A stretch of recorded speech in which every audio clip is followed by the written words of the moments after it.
Hey, what's up guys? This is Tayden, and I just want to make a review on the Fantech Aria. I think this is one of the most underrated mice on the market right now, so I just want to give a bit more awareness to it and show how good it is. So first we're going to start with the shape, and the Aria has a shape which people would consider an egg shape. Personally, I really enjoy this type of shape. It just feels super comfortable in hand.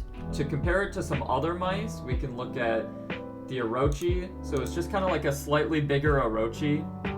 It's also almost identical to the G305, and we can compare it to the Superlight 2 just to get a kind of general idea of it. So we can see it's kind of like the inverse. If you look at the sides, the back of the mouse flares out a little bit, then it goes in, then it goes out. But on the Aria, it's pretty much the exact opposite. It's in, out, and in, kind of like an egg. And if you haven't experienced a shape like this before, I would just say it's extremely comfortable, and I much rather prefer it to the standard shape of like a Superlight.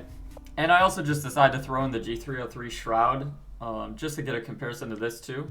As you can see, it's just like a tiny bit fatter around the edges, and the back hump is a bit bigger. So the next thing that's going to be super important is going to be the weight, obviously. At 59 grams, this is super good weight. It's pretty much the exact same weight as like the Viper V2 Pro or the Superlight. But I will say, with the full bottom shell, without the holes, it does go up to 64 grams of weight.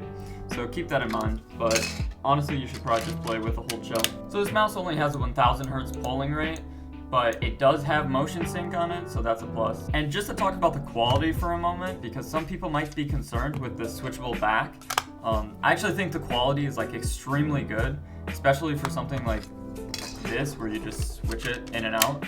I'm surprised with how good it feels in hand. And I don't feel any creaking on it or any type of problem with the switches or the bottom plate even. Like, it's all an extremely solid mouse. And even if you squeeze on the back, if you squeeze hard enough, there can be like slight movement, but this will never affect you in-game. And I don't even think you could possibly press this hard in-game. And another thing that's going to be super important is going to be the price. So the Aria comes in at $55 right now. On sale for Christmas, and normally around like $70. In my opinion, this price is extremely reasonable, and it's probably one of the best gaming mice you can get out there for this price. And then just a couple other random things. All of the clicks, the side buttons, the scroll wheel, the scroll press, they all feel pretty mid. Nothing like spectacular, nothing bad. It's just like kind of typical switches. If you like really light switches, these are similar to how they feel in the Superlight, I would say. And also a cool thing with the feet, you get a pair of Tiger Arc 1s in the box with them, so that's really cool, and that's what I'm running on them right now.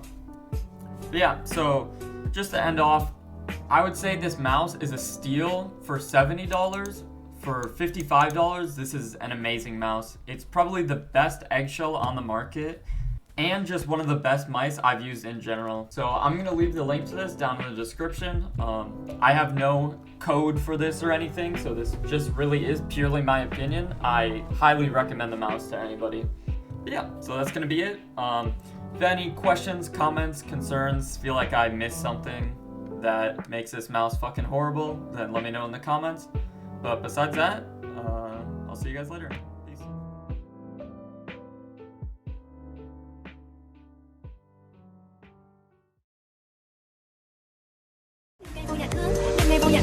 Ngày vô nhà anh để thương. Giây phút em gặp anh là em biết em si tình.